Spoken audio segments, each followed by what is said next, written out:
दिनै नैबे बुब्लियाव जोङो जोबोद गावखौनो गाव गोग्गानाय मोनदों जे जोंनि नैबे हालामाव जे जोंनि सासे जाखांफुनाय फरायसुलि बिथाङा दिनै मोनसे बादायनायावहाय थांनाय 23 नैबे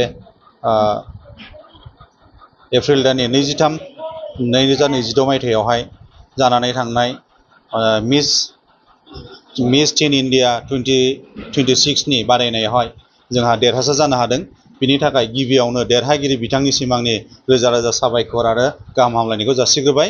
आरो बेजों लोगोसे दिनै नोंथांमोननि नैबे मिडियानि गेजेरजों आङो बेखौनो फोरमायनो सानदों जे जोंनि जाखांफुनाय गथ'फोरा बा फरायफुनाय गथ'फोरा खालि जोंनि फरायनायजोंल' नङा, गोबां लोब्बा लाखिनानै गाव गावनि जिउखौ जौगानाय लामायाव एबा आथिङाव गसंनो हादों।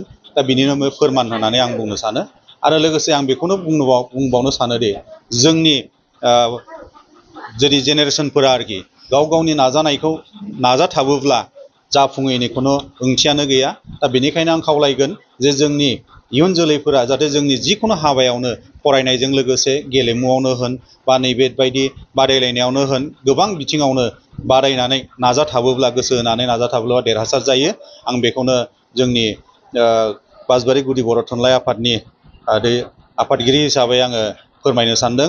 आरो लोगोसे बे गोग्गानाया जाहाथे जोंनि बे बासबारि ओनसोलनिल' नङा, जोंनि समग्र पर्बजराल' नङा, समग्र बिटिसि बा समग्र बिटिसिल' नङा, जोंनि बर' हारिनि मोनसे जौगानाय बियो बा मोनसे जोंनि थाखाय गोग्गाथाव।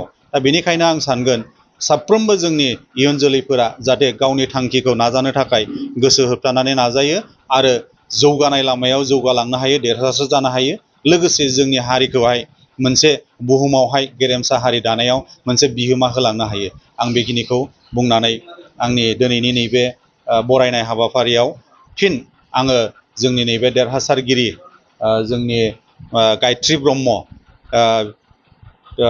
बियानैखौहाय जाहाथे इयुनावहाय बिनिफ्राय जौसिननिफ्राय जौसिन मासि आवग्रिनो हाथों होननानै आङो अबं गसाइनाव आर'ज गाबनानै आरो बुहुमाव जोंनाव बेबायदि जौगानाय लाबोथों आङो आसा खालामनानै आं बेखिनिखौनो बुंबाय। गोजोन्थों।